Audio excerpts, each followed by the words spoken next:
ওয়াকফ নিয়ে কিছু অশান্তি হয়েছে, প্ররোচনামূলক কথাবার্তাও হয়েছে। মুর্শিদাবাদ সিট নয়, ওটা মালদা সিট। যেখানে গন্ডগোল হয়েছে মালদা সিট, ওটা কংগ্রেসের জেতা আসন। জেতবার সময় তারা জিতবে, আর দাঙ্গা হলে তখন রাস্তায় বেরোবে না, কন্ট্রোল করবে না, এটুকু আশা আমি করি না। পাবলিক রিপ্রেজেন্টেটিভদের সাথে থাকা উচিত। তৃণমূল কংগ্রেস যদি করতো, বিজেপির জেনে রাখা উচিত, তাহলে তৃণমূল কংগ্রেসের 3 জন এমএলএর বাড়ি আক্রান্ত হতো না, তৃণমূলের পার্টি অফিসও ভাঙা হতো না। এত তাড়াহুড়ো করার কি ছিল? তাড়াহুড়ো করে সবকিছু করে ফেলতে হবে? আপনি কি একসাথে ব্রেকফাস্ট, লাঞ্চ, ডিনার সব একসাথে খেতে পারেন? তাহলে টাইমটা কেন ভাগাভাগি করা আছে? আমি উস্কানিমূলক বক্তৃতা দিতে এখানে আসিনি, কারণ আমি শান্তি চাই। আজকে আমার কথা শান্তির পক্ষে সর্বধর্মের কাছে। বেঙ্গল যে ওয়াকফ অ্যাক্ট আছে 1934 এর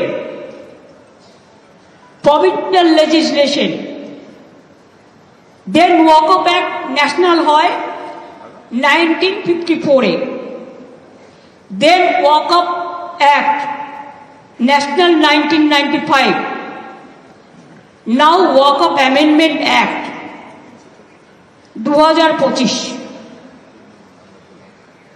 যেটা করেছে রিসেন্ট। আপনারা জানেন ওয়াকফ বোর্ড কোয়াসি জুডিশিয়াল ফাংশন করে। আমি আমাদের এখানকারটা বলতে পারি, আমার যেমন অধিকার নেই যে কোনো মানুষের ব্যক্তিগত সম্পর্কে, ব্যক্তিগত সম্পত্তির উপর অধিকার করা, তেমনি আপনারও ক্ষমতা নেই কোনো ব্যক্তির সম্পত্তি বা ধর্মীয় সম্পত্তির ওপর আইন মোতাবেক সেটাকে গ্রহণ করা। আমাদের দল সবচেয়ে বেশি লড়াই করেছে সংসদে, কোর্টে কেসও করেছে, কিন্তু অনেক ক্ষেত্রে দেখবেন এই যে 26,000 টিচারের চাকরি বাতিল হলো একতরফা, বিচারের বাণী অনেক সময় নীরবে নিভৃতে কাঁদে। এটা আমার কথা নয়, রবীন্দ্রনাথ ঠাকুরের কথা। আমি তো আমার সাধারণ বুদ্ধি দিয়ে বুঝি। আগের অ্যাক্টগুলো যা ছিল, যে কোনো সংবিধান